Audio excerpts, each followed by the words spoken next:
नमस्कार मेरे प्यारे नर्सिंग साथियों, आप देख रहे हैं आपका अपना YouTube channel nursing academy. Nursing academy फिर से लेकर आए ESIC shift 2 2019 question paper and answer part second ESIC paramedical exam 26/2/2019 12:30 PM to 2:30 PM। प्यारे साथियों, आप हमें आपके सुझाव, आपकी क्वेरी, आपका फीडबैक हमारे व्हाट्सएप नंबर 8360069703 पे जरूर सेंड कीजिए।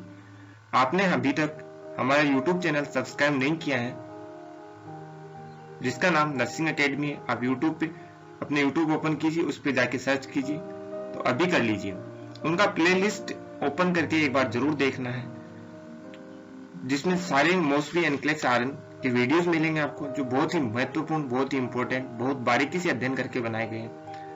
आप दोस्तों, मैं आपसे बार बार सुझावों के लिए इसलिए कह रहा हूं ताकि हम बेहतर से बेहतर इंप्रूवमेंट कर सकें। प्यारे दोस्तों, तड़प है मुझे मेरी मोहब्बत को पाने की। प्यारे दोस्तों, तड़प है मुझे मेरी मोहब्बत को पाने की।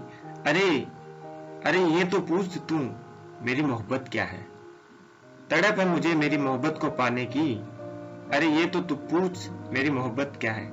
मेरी मोहब्बत किताबें हैं। मेरी मोहब्बत क्या है। मेरी मोहब्बत किताबें हैं। दोस्तों, सफलता पाने के लिए न ये सफर डराता है, न ये सफर थकाता है। न ये सफर डराता है, न ये सफर थकाता है। ये खौफ मुकाम का है, ये खौफ मंजिल का है, जो मुझे सारी रात जगाता है। तो हम शुरू करते हैं। बड़े ध्यान से वीडियो को देखिए, बड़े ध्यान से सुनिए। हर क्वेश्चन इंपॉर्टेंट है, कभी भी किसी भी एग्जाम में रिपीट हो सकते हैं। Let's no question number 1। The most common cause of retinal detachment is। नेत्र पटल के अलग होने का सबसे आम कारण इनमें से कौन सा है। ऑप्शन देखिए। First, diabetes mellitus. Option 2, brain tumours. Option 3, degenerative changes in the retina और विट्रस। ऑप्शन 4, ट्रोमा या गुमचो। The most common cause of retinal detachment, retina के अलग होने का। रेटिनल डिटेचमेंट किसे बोलते हैं। रेटिना का अलग होना। इसका मुख्य कारण क्या है। Option, guess your correct answer. आप अपना उत्तर सोचिए, कमेंट बॉक्स में लिख सकते हैं। Correct answer is option 3, degenerative changes in the retina और vitreous tumour.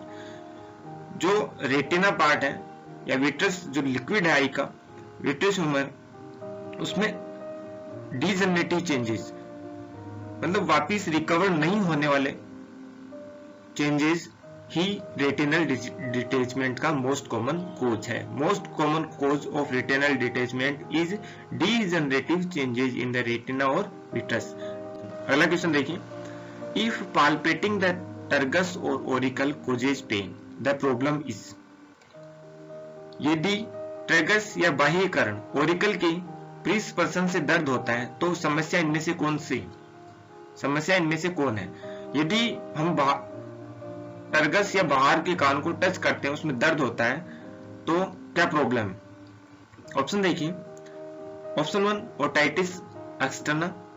Option 2, otitis media. Option 3, pharyngitis. Option 4, sinusitis. Question पे ध्यान देना। ओरिकल या टर्गस जो बाहर का पार्ट है, अब क्या कह रहा है कि क्या प्रॉब्लम है, क्या डायग्नोसिस है। क्वेश्चन सब कुछ बता रहा है। Guess your correct answer. सही उत्तर सोचिए। Correct answer is option 1, otitis externa. इसमें ना तो कुछ पढ़ने की जरूरत पड़ी, ना कुछ याद करने की। क्वेश्चन में दिया गया है ओरिकल, बस हमें ये पता होना चाहिए कि बाहर के एक्सटर्नल ईयर को क्या बोलते हैं। तो ओरिकल एक्सटर्नल ईयर या टर्गस एक्सटर्नल ईयर का पार्ट है। यदि इसके अंदर दर्द हो रहा है तो वो डायग्नोसिस या वो प्रॉब्लम क्या होगी, ओटाइटिस एक्सटर्ना। ओटाइटिस एक्सटर्ना या बाहरी कान की सूजन। Next question number 53। The test that's most specific for myocardial damage is. हृदय पेशी क्षति के लिए सबसे खास टेस्ट इनमें से कौन सा है। ऑप्शन देखिए। CKMB। ऑप्शन 2, ट्रोपोनिन आई। Option 3, myoglobin. Option 4, creatinine kinase. ये क्वेश्चन लाखों बार एग्जाम्स में रिपीट हुआ है। हर एम्स, PGI, ESIC के बहुत बार एग्जाम्स में कम से कम 10 बार एग्जाम्स में रिपीट हुआ है, बहुत इंपॉर्टेंट क्वेश्चन है, याद रख लेना। Guess your correct answer. Correct answer is troponin I. इसको हम कंफ्यूज हो जाते हैं, इसको याद करने के लिए मैं बताता हूं कि एम आई दिल से जुड़ा होता है, इसलिए ट्रोपोनिन आई। सबसे पहले क्लाइंट को टोपी पहना दो। क्या पहना दो? टोपी पहना दो, टोपी उड़ा दो। इसलिए टोपी आते ही, आई मीन्स आते ही टोपी उड़ा दो। इसलिए मोस्ट स्पेसिफिक मायोकार्डियल डैमेज के लिए क्या है? ट्रोपोनिन आई। क्या पहनानी आते ही? टोपी पहनानी मेरे रसगुल्लों। अब नहीं भूलोगे ना जिंदगी में? कमेंट बॉक्स में लिख के बताइए कि नहीं भूलोगे। ट्रोपोनिन आई आते ही टोपी पहना दो, एम आई यदि दिल में दर्द हो रहा है तो। Question number 54, intermediate claudication is a sign of. स्वविरामी लंगड़ापन, इंटरमीडिएट क्लूडिकेशन इनमें से किसका संकेत है? ऑप्शन देखिए, arterial occlusive disease, option 2 myocardial infection, option 3 peripheral neuropathy, option 4 nerve injury. Guess your correct answer. Intermediate claudication is a sign of. Intermediate claudication किसका sign है? Correct answer arterial occlusive disease. Arterial occlusion का मतलब होता है बंद होना। Artery का बंद होना, आर्टरी के बंद होने से जो रोग होते हैं तो उस का साइन है intermediate claudication. Question number 55, when performing suctioning on a patient you should. रोगी पर सक्शन का उपयोग करते समय आप में इनमें से क्या करना चाहिए? ऑप्शन देखिए, option 1 apply suction intermittently as the catheter is inserted, option 2 perform suction on the patient for longer than 10 second each time. हर बार 10 सेकेंड से अधिक समय तक रोगी पर सक्शन लगाना चाहिए। Option 3 oxygenate the patient's lungs before and after suctioning procedure. Suction लगाने की प्रक्रिया से पहले और बाद में रोगी के फेफड़ों को ऑक्सीजन देना चाहिए। Option 4 apply suction continuously while inserting the catheter. Catheter डालते समय बार बार सक्शन लगाना चाहिए। क्लाइंट के सीक्रेशन या को बाहर निकालने के लिए जो प्रोसीजर किया जाता है दैट इज सक्शनिंग। तो सक्शनिंग करते समय हमें सबसे पहले क्या ध्यान में रखना चाहिए? Guess your correct answer. सही उत्तर सोचिए। Correct answer is option 3 oxygenate the patient's lungs before and after suctioning procedure. Suction के लिए जो भी क्वेश्चन आते हैं उनमें 2 ही पॉइंट इंपॉर्टेंट है, वो बार बार पूछे जाते हैं। सक्शन से पहले क्लाइंट को ऑक्सीजनेट करना है और सक्शन के बाद भी ऑक्सीजनेट करना है। सक्शन कभी भी 10 सेकेंड से ज्यादा नहीं करना। सक्शन कभी भी 10 सेकेंड से ज्यादा नहीं करना है।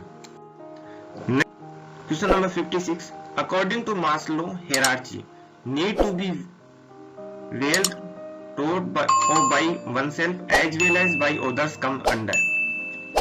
मास्लो के पदानुक्रम के अनुसार स्वयं के साथ साथ अन्य लोगों द्वारा अच्छी तरह से सोचा जाने इनमें से किसके अंतर्गत आता है? Option 1 physiological needs, option 2 security and safety needs, option 3 self esteem needs, option 4 self awareness needs. Question क्या पूछा है? दूसरों के द्वारा और खुद के द्वारा अच्छा सोचा जाना। मास्लो हायरार्ची की जो 5 नीड्स हैं ऑप्शन में 4 दी गई, उनमें से किसके अंदर आएगा? Guess your correct answer. सही उत्तर सोचिए, कौन से में आएगा? Correct answer is option 3 self esteem needs, आत्म सम्मान की आवश्यकता। मतलब हम अपने बारे में और दूसरे लोग भी अपने बारे में अच्छा सोच रहे हैं। मतलब बंदा क्या है, कैंडिडेट क्या है, सम्मानित है। This one is come under self esteem needs. Physiological needs के अंदर आएगा रोटी कपड़ा मकान। किसी की रेलिंग एक्यूरेट है या उसको जैसे महिला सुरक्षा है तो दैट इज किसके अंदर आएगा? Security and safety of needs. Self awareness खुद की जानकारी, आत्म जागरूकता। सेल्फ एस्टीम मतलब आत्म सम्मान, सब उसकी बढ़ाइयां कर रहे हैं। Question number 57, unattractive man selects expensive stylish clothes to draw attention to himself. The defense mechanism exemplified here is। एक अनाकर्षक व्यक्ति खुद पर ध्यान आकर्षित करवाने के लिए महंगे और स्टाइलिश कपड़े चुनता है। यहाँ पर किस तरह के रक्षा तंत्र का उदाहरण दिया गया है? एक कैंडिडेट है जो अपना तरफ दूसरों का ध्यान आकर्षित करना चाहता है, तो ये कौन सी टाइप का डिफेंस मैकेनिज्म है? किस डिफेंस मैकेनिज्म का एग्जाम्पल है? ऑप्शन देखिए, कंपेंसेशन क्षतिपूर्ति, ऑप्शन 2 कन्वर्सेशन रूपांतरण, ऑप्शन 3 डिनाइल अस्वीकारी, ऑप्शन 4 डिसोसिएशन पृथक्करण। Guess your correct answer. Correct answer is option 1 compensation. Compensation का मतलब है कि वो सुंदर तो नहीं है बट कपड़ों के द्वारा खुद को कंपनसेट कर रहा है, उसके सुंदरता दिखने के लिए एडजस्ट कर रहा है, कंपनसेट कर रहा है। तो ये किसका एग्जांपल है? अच्छे कपड़े पहनना खुद को सुंदर दिखाने के लिए किसका एग्जांपल है? कंपनसेशन का। हर एक एग्जाम में डिफेंस मैकेनिज्म पे क्वेश्चन आता है। हर एग्जाम में एक ना एक क्वेश्चन, 1 से 2 क्वेश्चन हर एग्जाम में पूछे जाते हैं, इसलिए डिफेंस मैकेनिज्म टॉपिक को अच्छी तरह पढ़ लो। Next question number 58, voluntary rejection of unacceptable thoughts और feelings from conscious awareness is called. सचेत जागरूकता से अस्वीकार्य विचारों या भावनाओं की स्वैच्छिक अस्वीकृति को क्या कहा जाता है? ऑप्शन देखिए, सब्लिमेशन, ये भी डिफेंस मैकेनिज्म का क्वेश्चन है। Option 2 substitution, option 3 suppression, option 4 symbolization. Guess your correct answer. Correct answer is suppression. Voluntary rejection of unacceptable thoughts और फीलिंग्स, किसी क्लाइंट के द्वारा जो एक्सेप्ट नहीं है, जैसे कोई लड़की से प्रेम हो जाता है किसी को और लड़की एक्सेप्ट नहीं कर रही, तो उनके वो विचार है, वो प्रेम क्या हो चला जाएगा? दमन स्टेज में, सप्रेशन स्टेज में चला जाएगा। Then suppression is voluntary rejection of unacceptable thoughts और फीलिंग्स। अनएक्सेप्टेबल थॉट्स और फीलिंग का वॉलंटरी अपनी इच्छा से रिजेक्ट करना कि नहीं यार वो तो खराब है, काली है, वो तो सुंदर है नहीं है, इसलिए मैं उससे प्रेम नहीं करूंगा, तो वो किसके अंदर आ जाएगा? सप्रेशन के अंदर। Question number 59, a mental illness specific to certain Indian populations where there is a severe anxiety and hypochondriacal concerns is called. निश्चित भारतीय आबादी के लिए खास उस मानसिक बीमारी को क्या कहते हैं जहां गंभीर व्यग्रता और रोग भ्रम की चिंताएं होती हैं? मतलब क्लाइंट को ऐसे लगता है कि मुझे ये बीमारी है, वो इस बीमारी होती नहीं है रियलिटी में, लेकिन वो चिंतित रहता है, तो उसे हम क्या बोलेंगे? ऑप्शन 1 अमोक विकसित, ऑप्शन 2 दांत घात, option 3 nervous, option 4 root work. Guess your correct answer. सही उत्तर सोचिए, क्या बोलेंगे उसको? Anxiety and hypochondriacal concern client. Correct answer is घात। Next question number 60, the condition is in which false beliefs are firmly mentioned even though they are not shared by others is called। उस स्थिति को क्या कहते हैं जिसमें झूठी मान्यताओं को दृढ़ता से बनाए रखा जाता है भले ही दूसरों द्वारा साझा नहीं किए जाते हैं? ऑप्शन देखिए, इल्यूजन, ऑप्शन 1 इल्यूजन भ्रम, ऑप्शन 2 डिल्यूजन विभ्रम, ऑप्शन 3 डिलीरियम प्रलाप, ऑप्शन 4 हेलुसिनेशन। सही उत्तर का जवाब सोचिए। Guess your correct answer. False fix belief को क्या बोलेंगे? Correct answer is delusion.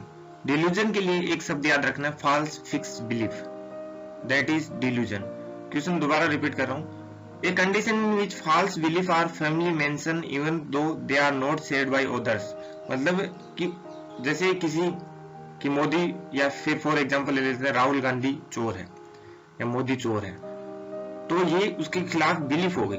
Modi किसानों का भला नहीं चाहता, ये उसके खिलाफ बिलीफ्स है, जबकि ये बात शेयर नहीं करेगी। फॉर एग्जांपल की बात कर रहा हूँ यहाँ पे, रियलिटी कुछ भी हो, या जैसे कि वो मुझसे मोहब्बत नहीं करती, फॉल्स फिक्स बिलीफ होगी। चाहे वो उससे बहुत ज्यादा प्रेम करती हो, किसी की पत्नी पे फॉल्स फिक्स बिलीफ बनाना कि वो उसके पास जाती है, दैट इज डिल्यूजन। प्यारे दोस्तों, क्यों करते हो आने वाले कल की फिक्र, कर आज की फिक्र ताकि कल आने वाले कल में हो तेरा जिक्र।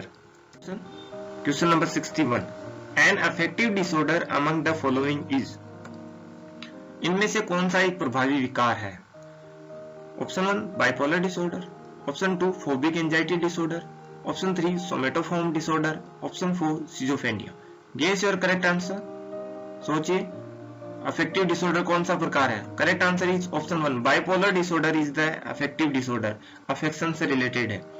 Bipolar disorder is the type of affective disorder. Question number 62, the term resourcefulness implies. शब्द संसाधनशीलता, रिसोर्सफुलनेस का क्या तात्पर्य है? इंप्लाइज मतलब मीन्स क्या है? रिसोर्सफुलनेस का क्या मीन्स है? ऑप्शन देखिए, option 1 ability to handle stressful situations, तनावपूर्ण स्थितियों को संभालने की क्षमता। ऑप्शन 2 प्रॉब्लम सॉल्विंग एबिलिटी, समस्या सुलझाने की क्षमता। Option 3 involvement in spiritual activities, आध्यात्मिक गतिविधियों में भागीदारी की क्षमता। ऑप्शन 4 सेंस ऑफ बिलोंगिंग, अपनेपन की भावना। Guess your correct answer. Resourcefulness का क्या मतलब है? Correct answer is option 2 problem solving ability, समस्या सुलझाने की क्षमता जिस कैंडिडेट में, that is the resourcefulness.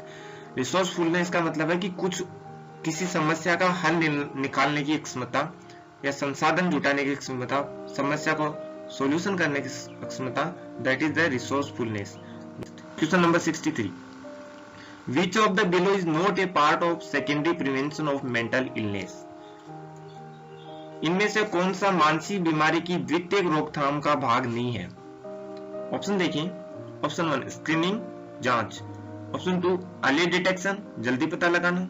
Option 3 crisis stabilization, संकट स्थिरीकरण। Option 4 rehabilitation. मतलब सेकेंडरी प्रिवेंशन का कौन सा पार्ट नहीं है, सेकेंडरी प्रिवेंशन में नहीं आएगा मानसिक बीमारी का। गेस योर करेक्ट आंसर, सही उत्तर सोचिए कौन सा नहीं आएगा। Correct answer is option 4 rehabilitation is not comes under secondary prevention of mental illness. ये किस में आएगा? टर्सरी। रिहेबिलिटेशन किस में आएगा? टर्सरी प्रिवेंशन में। बाकी स्क्रीनिंग करना, अर्ली डिटेक्शन करना, क्राइसिस स्टेबलाइजेशन करना, ये किसके अंदर आते हैं? सेकेंडरी प्रिवेंशन के। Next question number 64, the population targeted by indicated preventive intervention is. संकेत निवारक हस्तक्षेपों द्वारा लक्षित आबादी इनमें से कौन है? ऑप्शन देखिए, ऑप्शन 1 हाई रिस्क इंडिविजुअल्स, किसी विकार के लिए उच्च जोखिम वाले व्यक्ति जिनमें उस विकार के लिए जैविक चिन्ह है। ऑप्शन 2 ग्रीविंग फैमिलीज, पीड़ित परिवार। ऑप्शन 3 जनरल पॉपुलेशन, सामान्य आबादी। ऑप्शन 4 एज स्पेसिफिक पॉपुलेशन, वर्ग वाली आबादी। गेस योर करेक्ट आंसर, सोचिए। Correct answer is option 1 high risk individuals, the population targeted by indicated preventive intervention। यदि किसी पॉपुलेशन को प्रिवेंटिव इंटरवेंशन के द्वारा टारगेट करते हैं तो किसके अंडर में आएंगे? मतलब एक स्पेसिफिक प्रिवेंशन रिक्वायर पड़ेगी उन लोगों को, that is comes under high risk individuals. वो तो क्या होंगे? हाई रिस्क इंडिविजुअल्स होंगे। Question number 65, the full form of GAS in the context of response to stress is. तनाव की प्रतिक्रिया के संदर्भ में GAS का पूर्ण रूप क्या है? ऑप्शन देखिए, option 1 general alarm response, general alarm syndrome. Option 2 general adaptation system, general adaptation system. Option 3 general adaptation syndrome. Option 4 general alarm signals. Guess your correct answer, GAS का फुल फॉर्म क्या है?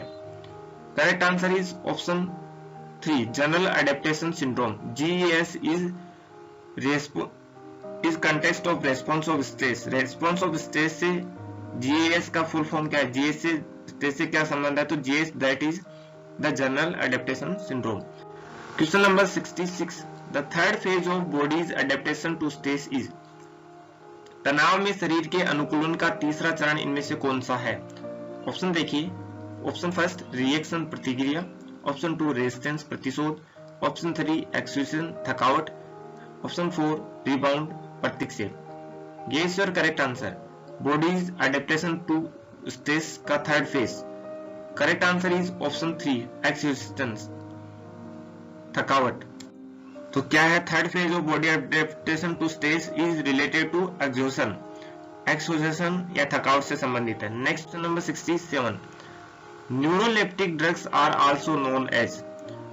मनोवियोजी औषधि वर्ग दवाइयां न्यूट्रोलेप्टिक ड्रग को भी क्या कहा जाता है?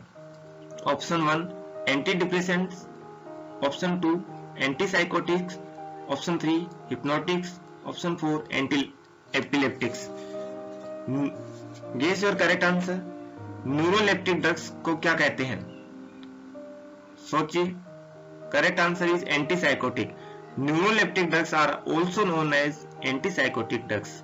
Next question number 68। The minimally invasive technique by which thin insulated lead wire with electrodes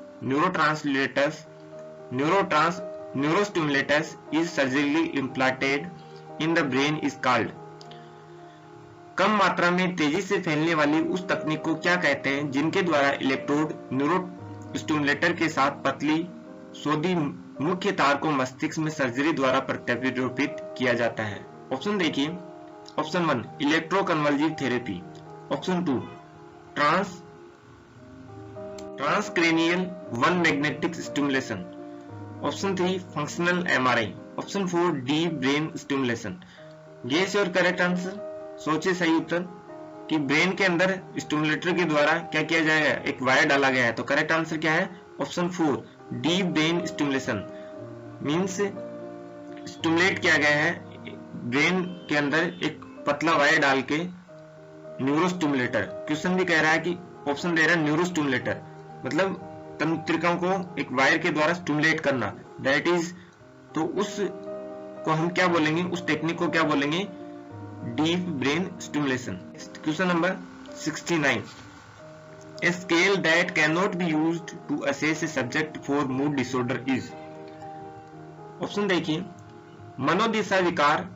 question देखिए। मनोदशा विकार मूड डिसऑर्डर हेतु किस विषय का आंकलन करने के लिए किस स्केल का उपयोग नहीं किया जा सकता? मतलब मूड डिसऑर्डर का असेसमेंट करना है तो कौन से स्केल यूज नहीं होंगे? ऑप्शन देखिए।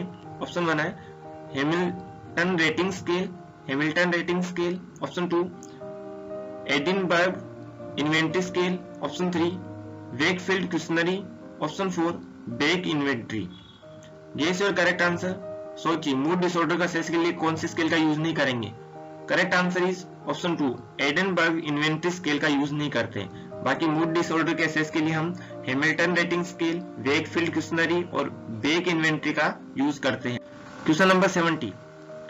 नेगलीज rule is used to calculate. Naegele के नियम का उपयोग इनमें से किसकी गणना के लिए किया जाता है? इंपॉर्टेंट क्वेश्चन है, एग्जाम्स में बार रिपीट होता है। नेगलीज रूल का यूज किसके कैलकुलेशन या किसकी गणना के लिए किया जाता है? ऑप्शन देखिए। ऑप्शन 1 जेस्टेशनल एज गर्भावस्था की अवधि के लिए। ऑप्शन 2 एमनियोटिक फ्लूइड गर्भ में पानी की मात्रा को जांचने के लिए। ऑप्शन 3 सर्वाइकल डायलेशन गिरवा फैलाव या सर्विक्स के डायलेशन को नापने के लिए। Option 4 expected date of delivery EDD प्रसव की अनुमानित तिथि के लिए। Guess your correct answer. सोचिए सही उत्तर। नेगलीज रूल किसके कैलकुलेशन के लिए करते हैं? Correct answer is option 4 expected date of delivery प्रसव की अनुमानित तिथि को नापने के लिए नेगलीज रूल का उपयोग किया जाता है। Next question number 71। The causative agent for bacterial vaginosis is. Bacterial vaginosis के लिए प्रेरक एजेंट इनमें से कौन सा है? ऑप्शन देखिए। Option 1 chlamydia trachomatis. Option 2 gardnerella vaginalis. Option 3 candida albicans. Option 4 herpes simplex. Bacterial vaginosis के लिए पॉजिटिव एजेंट कौन सा है? Guess your correct answer. सोचिए सही उत्तर, कमेंट बॉक्स में भी लिख सकते हैं। सही उत्तर है गार्डिनेरेला वेजिनलिस। बैक्टीरियल वेजिनोसिस का पॉजिटिव एजेंट है Gardnerella vaginalis. Next question number 72। Which of the below is a confirmed indication of pregnancy. इनमें से कौन सा गर्भावस्था की पुष्टि का एक संकेत है? Option 1 amenorrhoea. Option 2 foetal heart in ultrasonograph. Option 3 beta HCG in urine. Option 4 nausea and vomiting. Important question है, प्रेगनेंसी का कंफर्मेटिव इंडिकेशन क्या है? Guess your correct answer. सही उत्तर सोचिए। Correct answer is option 2 foetal heart in ultrasonogram. मतलब हमें ultrasonography या USG से, अल्ट्रासाउंड से ही पता चलेगा कि क्या है, कि कंफर्म प्रेग्नेंट है। HCG एमनोरिया और nausea and vomiting are the not a confirmative indication of pregnancy. Next question number 73, folic acid supplements in pregnancy are mainly used for the prevention of. गर्भावस्था में फोलिक एसिड की खुराक का उपयोग मुख्य रूप से किसकी रोकथाम के लिए किया जाता है? ऑप्शन देखिए, option 1 gestational diabetes, option 2 anaemia in mother, option 3 anaemia in foetus, option 4 neural tube defect. Folic acid का यूज प्रेगनेंसी में किसकी रोकथाम के लिए करते हैं? गेस योर करेक्ट आंसर, सोचिए सही उत्तर। Correct answer is option 4 neural tube defect. Folic acid का यूज क्लाइंट के अंदर या होने वाले बच्चे के अंदर न्यूरल ट्यूब डिफेक्ट की रोकथाम, तंत्रिका नली में दोष की रोकथाम के लिए किया जाता है। Next question number 74, bleeding in the first trimester with no uterine contraction और pain and no dilation of cervix indicate. गर्भावस्था के संकुचन या दर्द के साथ पहली तिमाही में रक्तस्राव होना और गर्भाशय गिरवा का पतला होना क्या कहलाता है?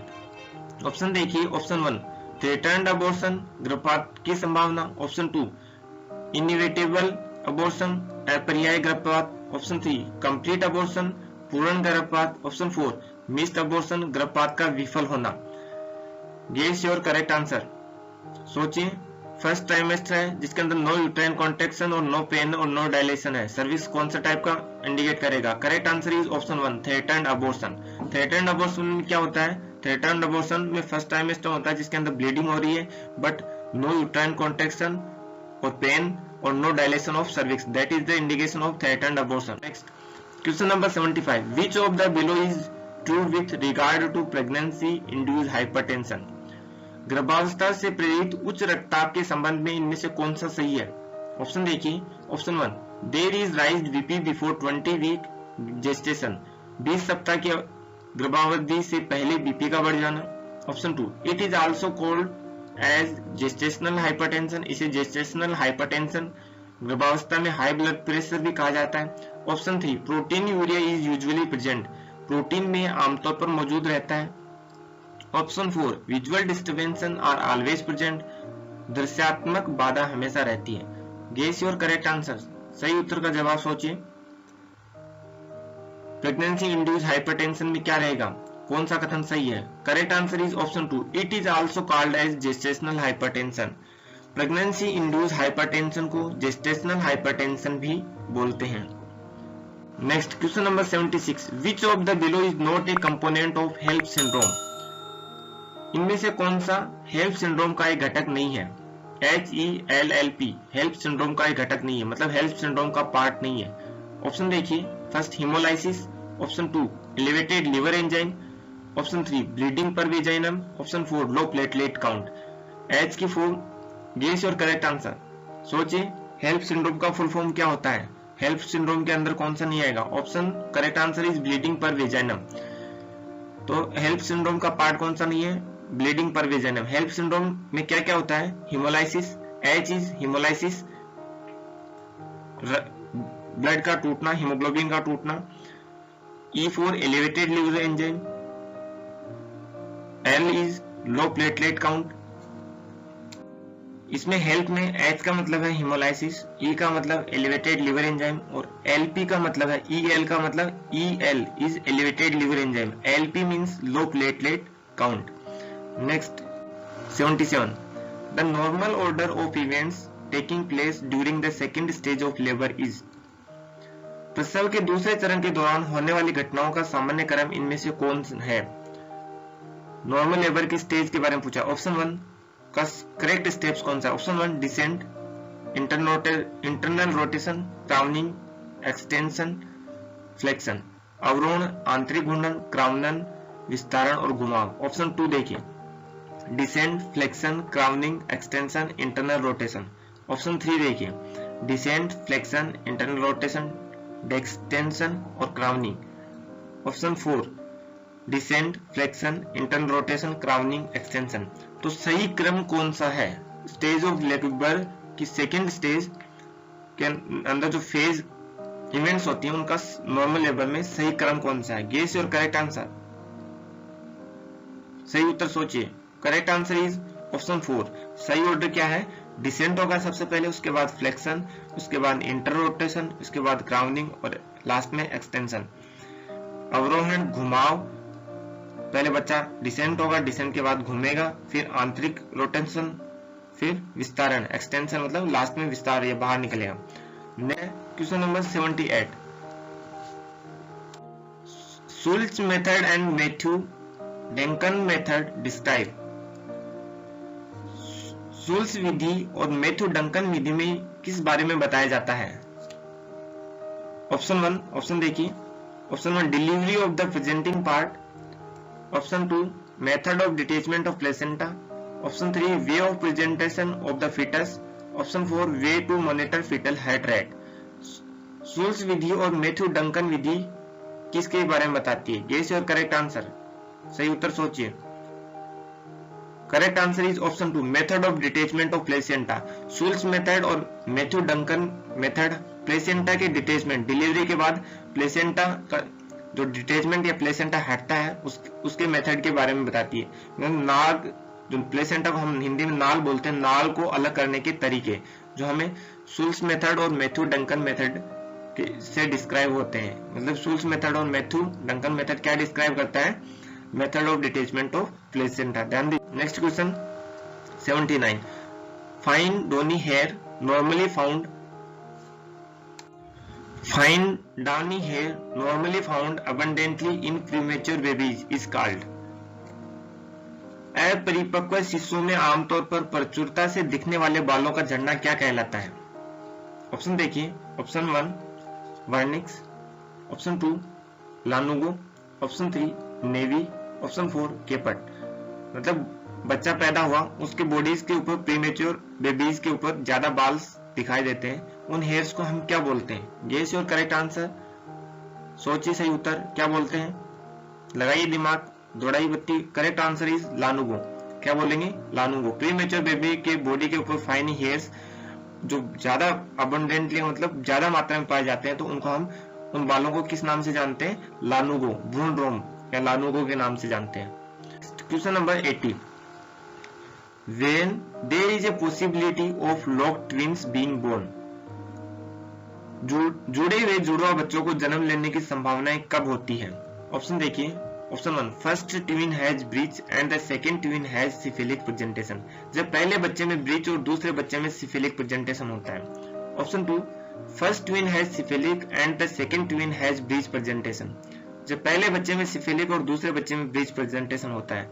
Option 3 dichorionic diamniotic twin, dichorionic diamniotic twin. Option 4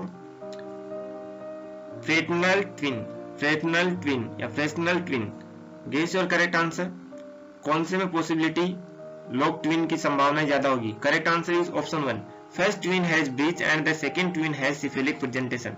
जब पहले बच्चे की में ब्रीच और दूसरे बच्चे में सिफिलिक प्रेजेंटेशन होता है तो लॉक ट्विन के बोर्न होने की संभावनाएं होती है। Question number 81, lactational amenorrhea act as a contraceptive method by, lactational amenorrhea act as a contraceptive method bye.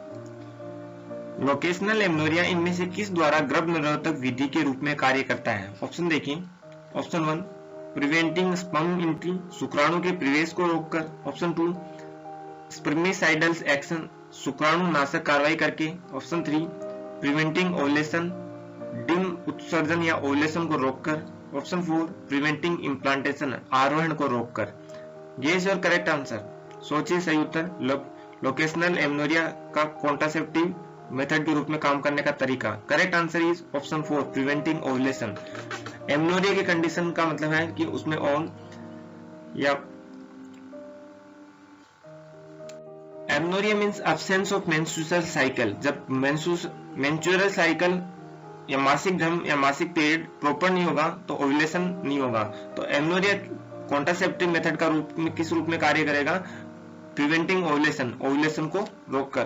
Question number 82, repeated involuntary और intentional passage of faeces by child inappropriate places after the age when bowel control is normally expected is called. जब आंतर नियंत्रण bowel control सामान्य रूप से अपेक्षित होता है तो उस उम्र के बाद अनुचित स्थानों पर बच्चे द्वारा मल के द्वार बार बार अनिच्छित या जानबूझकर त्यागने को क्या कहा जाता है?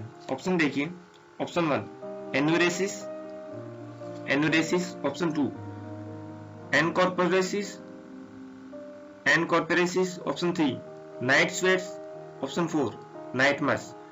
मतलब क्लाइंट के द्वारा बार बार फीसिस के बच्चे के द्वारा इनअप्रोप्रिएट प्लेसेस पे बार बार इनवॉलेंट्री और इंटेंशनल पासेज के द्वारा बच्चे का फीसिस या लेटरिन जाना क्या कहलाता है? गेस और करेक्ट आंसर, सही उत्तर सोचिए। Correct answer is option 2 encopresis. बार बार फीसिस का त्यागना एनकॉर्पोरेसिस, बार बार यूरिन का त्यागना को एनुरेसिस बोलते हैं। फीसिस के त्यागने को क्या बोलते हैं? एनकॉर्पोरेसिस। और बार बार यूरिन जाना, कपड़ों में यूरिन जाना, उस कंडीशन को क्या बोलते हैं?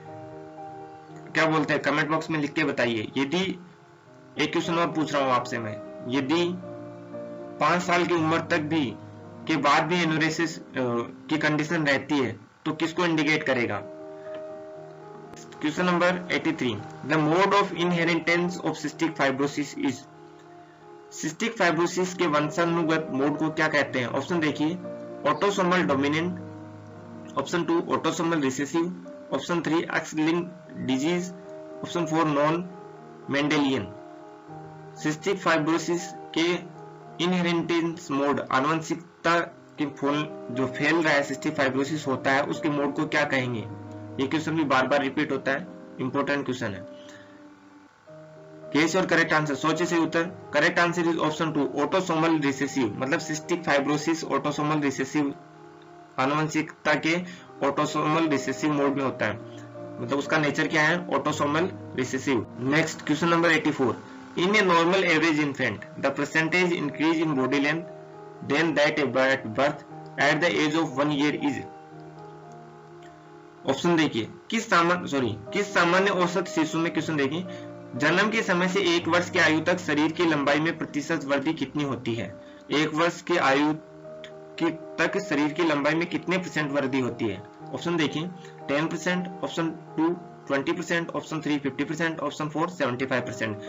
1 साल तक आयु तक शरीर की लंबाई में, बॉडी की लेंथ में कितना % इंक्रीज होता है? यस और करेक्ट आंसर, सोचिए सही उत्तर। Correct answer is option 3 50%। 1 साल तक नॉर्मल एवरेज इन्फेंट की लेंथ में कितनी वृद्धि होती है? 50%। Next question number 85, microcephaly is diagnosed when head circumference is less than. Microcephaly का उपचार तब किया जाता है, डायग्नोस तब किया जाता है जब शीर्ष परिधि हेड सर्कमफ्रेंस से कम हो। कितने से कम हो? ऑप्शन देखिए, फर्स्ट 1 स्टैंडर्ड डेविएशन से कम हो, ऑप्शन 2 स्टैंडर्ड डेविएशन से कम हो, ऑप्शन 3 3rd स्टैंडर्ड डेविएशन से कम हो, ऑप्शन 4 4th स्टैंडर्ड डेविएशन से कम हो।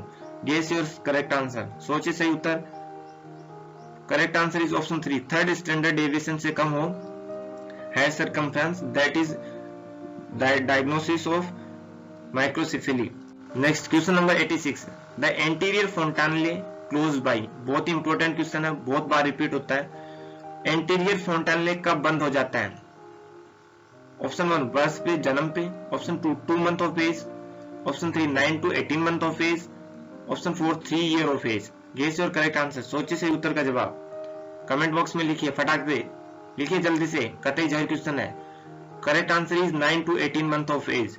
एंटीरियर फोंटानेले 8 से 18 महीने की उम्र में बंद होता है, 9 से 18 महीने की उम्र में बंद होता है। Next question number 87, newborn maturity rating is done bye.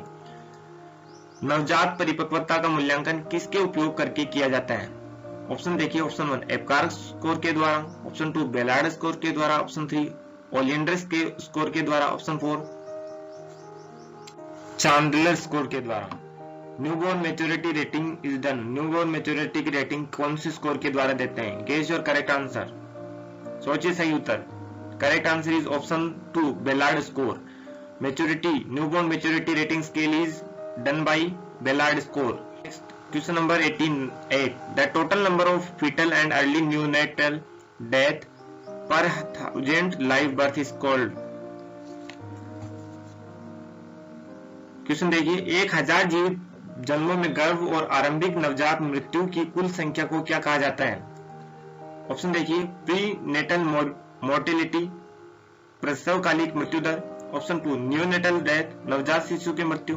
Option 4 intrauterine death, अंतर गर्भाशय मृत्यु। ऑप्शन 4 फीटल डेथ, गर्भ में मृत्यु। Guess your correct answer. सही उत्तर सोचिए, क्या कहते हैं? Perinatal mortality. क्या कहते हैं? Early neonatal death per 1000 live birth is called as neonatal mortality, प्रसवकालिक मृत्यु दर। Question number 89, poor skin turgor in neonate and infant indicate. नवजात शिशुओं और शिशुओं के खराब त्वचा पूर्व स्किन ट्रिगर क्या दर्शाता है? ऑप्शन देखिए, ऑप्शन 1 हाइपोग्लाइसीमिया, रक्त में शर्करा की कमी। ऑप्शन 2 हाइपोकैल्सीमिया, रक्त में कैल्शियम की कमी। ऑप्शन 3 डिहाइड्रेशन, निर्जलीकरण। Option 4 hypertonia. क्या बोलेंगे? पूर्व स्किन ट्रिगर और पूर्व स्किन ट्रिगर न्यूनेट और इन्फेंट में क्या इंडिकेट करता है? Guess your correct answer. सोचिए सही उत्तर, क्या इंडिकेट करेगा? करेक्ट आंसर इज डिहाइड्रेशन, निर्जलीकरण। यदि स्किन ट्रिगर पुअर है, मतलब स्किन खींचने के बाद काफी टाइम लेती है नॉर्मल स्थिति में आने पे, तो that is the indication of dehydration, मतलब उसको फ्लूइड की आवश्यकता है, उसके अंदर फ्लूइड की कमी है। Next question number 90, air bronchogram in X-ray is seen in the case of. X-ray में वायु श्वसनी चित्र एयर ब्रोंकोग्राम किस स्थिति में दिखाई देता है? ऑप्शन देखिए, sepsis. Option 2 tuberculosis. Option 3 bronchial asthma. Option 4 respiratory distress syndrome, श्वसन संकट लक्षण, respiratory distress syndrome. Air bronchogram x-ray में कौन सी स्थिति में दिखाई देता है? Guess your correct answer. सोचिए सही उत्तर।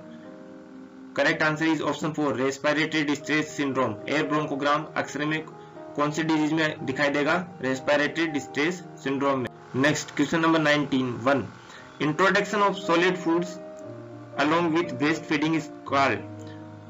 ब्रेस्ट फीडिंग के साथ सॉलिड फूड को देना क्या कहलाता है? स्तनपान के साथ ठोस खाद्य पदार्थों खिलाना प्रारंभ करने के कार्य को क्या कहा जाता है? ब्रेस्ट फीडिंग के साथ ठोस खाद्य पदार्थ देना स्टार्ट करने को क्या कहा जाता है? ऑप्शन देखिए, ऑप्शन 1 डिमांड फीडिंग, आवश्यक आहार। ऑप्शन 2 कंप्लीमेंट्री फीडिंग, पूरक आहार। ऑप्शन 3 शेड्यूल फीडिंग, निर्धारित आहार। ऑप्शन 4 कंडीशनल फीडिंग, प्रतिबंधात्मक आहार। Guess your correct answer. सोचिए सही उत्तर, क्या कहेंगे? Option 2 complementary feeding. Correct answer क्या है? कंप्लीमेंट्री फीडिंग, पूरक आहार, मतलब ब्रेस्ट फीडिंग के साथ सॉलिड फूड देना, दैट उस फूड, वो फूड क्या कहलाएगा? कंप्लीमेंट्री फीडिंग, पूरक आहार। Question number 92, during the age of 1 to 3 years the development stage according to the Freud's theory is। 1 से 3 वर्ष की आयु में फ्रॉइड के सिद्धांत के अनुसार विकासात्मक चरण क्या है? ऑप्शन देखिए, option 1 oral stage, मुखीय।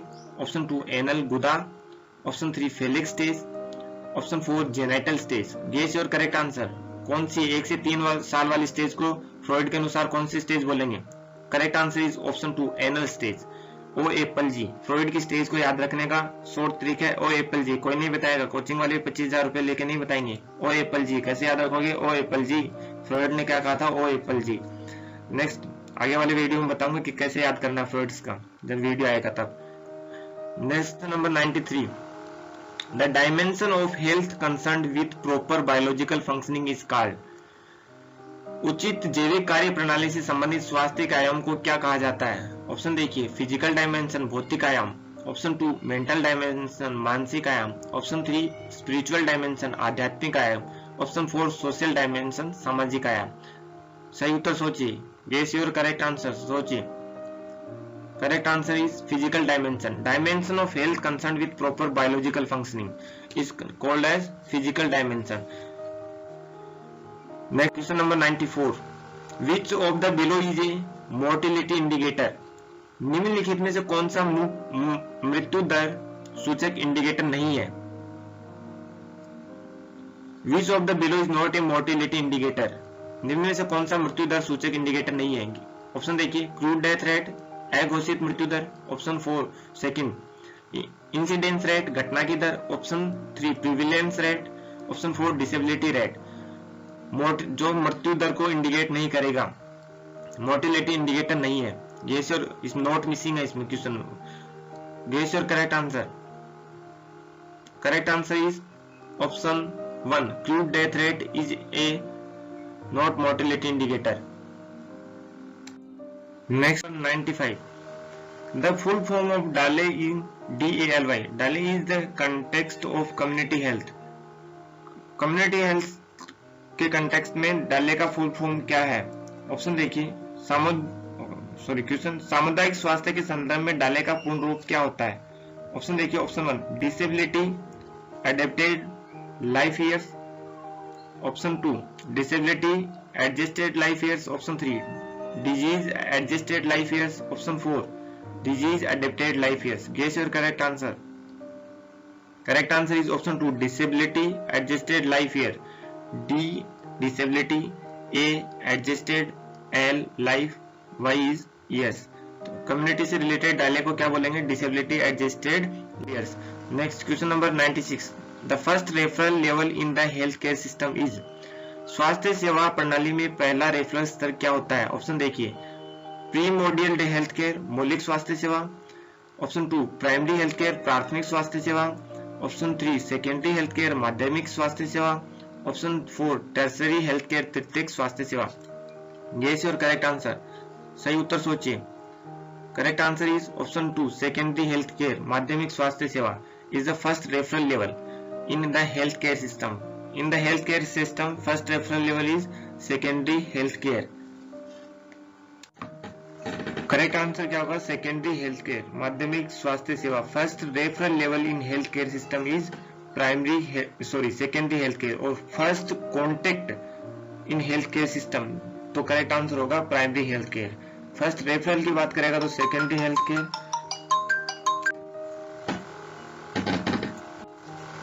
Question number 97, which is not A high risk factor that might affect workers in A construction company. निम्नलिखित में कौन सा उच्च जोखिम कारक है जो किसी निर्माण कंपनी कंस्ट्रक्शन कंपनी में श्रमिकों को प्रभावित करता है? ऑप्शन देखिए, chest disease, option 2 malnutrition, option 3 traumatic injuries, option 4 allergic disease. Guess your correct answer. सोचिए सही उत्तर। कौन सा रिस्क फैक्टर नहीं है कंस्ट्रक्शन कंपनी में प्रभावित करता है? Correct answer is option 2 malnutrition, कुपोषण। Next question number 98, which of the below does not help in controlling hazards in a school setting.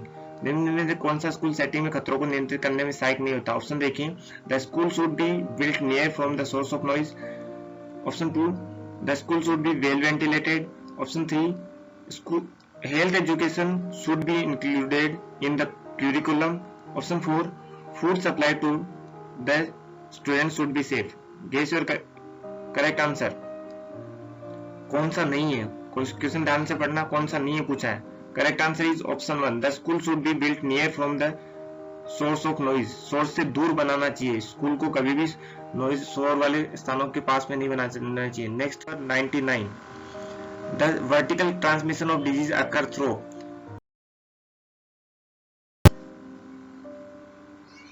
Option देखिए, mosquito, option 2 direct contact, option 3 droplets, option 4 placenta. Guess your correct answer. Correct answer is option 4 placenta. The vertical transmission of disease occurs through. Next question number 100, last question. The relative risk of disease can be obtained from. किस रोग का सापेक्षिक जोखिम किसके प्राप्त किया जाता है? ऑप्शन देखिए, केस स्टडी के द्वारा, ऑप्शन 2 कोहॉर्ट स्टडी के द्वारा, ऑप्शन 3 केस कंट्रोल स्टडी के द्वारा, ऑप्शन 4 एक्सपेरिमेंटल स्टडी के द्वारा। Guess your correct answer. सही उत्तर सोचिए। The relative risk of disease can be obtain from. Correct answer is cohort study. किसी भी रोग का सापेक्षिक जोखिम कितना नुकसान है, जैसे फॉर एग्जांपल कोरोना कितने लोगों को प्रभावित कर सकता है, तो दैट सापेक्षिक जोखिम, सापेक्षिक नुकसान या रिस्क किसके द्वारा, कौन सी स्टडी के द्वारा? कोहॉर्ट स्टडी या सामूहिक अध्ययन के द्वारा। थैंक यू फॉर वॉचिंग प्यारे साथियों। वीडियो आपको बहुत अच्छा लगा होगा। आपने यदि हमारा वीडियो का फर्स्ट पार्ट नहीं देखा है तो आपको हमारी playlist last nursing exams previous year papers के प्लेलिस्ट में मिल जाएगा। प्यारे साथियों, सफलता एक दिन में नहीं मिलती। आप जुड़िए हमारे साथ, हम आपके लिए प्रयास करेंगे, हम लगातार प्रयास करेंगे। कोचिंग वाले 25-25 हजार रुपए लेते हैं, इस देश में, इंडिया में ऐसे लोग हैं जो कि 5 लाख रुपए नर्सिंग के पहले लोन ले लेके बच्चों को पढ़ाते हैं, फिर ये कोचिंग वाले लूटने लग जाते हैं। मेरा ना तो कोई कोचिंग है, केवल ऑनलाइन प्लेटफॉर्म जिससे मैं ज्यादा से ज्यादा बच्चों की हेल्प कर सकूं। प्यारे साथियों, हंसते रहिए, पढ़ते रहिए, मुस्कुराते रहिए और जुड़ जाइए जी जान से हमारे साथ, ताकि वो सफलता मिल सके, ताकि हम वो टॉप कर सके। ना हमें एडवर्टाइजमेंट की जरूरत है, हमें केवल और केवल पढ़ना है। हमारा मुख्य उद्देश्य पढ़ना है। आप जोड़िए, अपने साथ दोस्तों के साथ जोड़िए। हम वो पढ़ेंगे जो एग्जाम में आता है, वो नहीं पढ़ेंगे, सब कुछ नहीं पढ़ेंगे। हम स्टार्ट करने वाले हैं बहुत ही जल्दी, सिलेबस के हिसाब से टॉपिक वाइज वो पढ़ेंगे जो एग्जाम में आता है। ध्यान से सुनिए, हम वो पढ़ेंगे जो एग्जाम में आता है, वो सब कुछ नहीं पढ़ेंगे। दोस्तों, ना मैं झुकूंगा, ना मैं सिर्फ रुकूंगा। मन में ये ठानना सुबह, ना मैं झुकूंगा, ना मैं सिर्फ रुकूंगा, मैं सिर्फ आगे बढ़ता रहूंगा। जुनून है मेरा, जिद है मेरी, मंजिल में हासिल करके रहूंगा। जुनून है मेरा, जिद है मेरी, मंजिल में हासिल करके रहूंगा। हंसते रहिए, मुस्कुराते। Thank you. नमस्कार मेरे प्यारे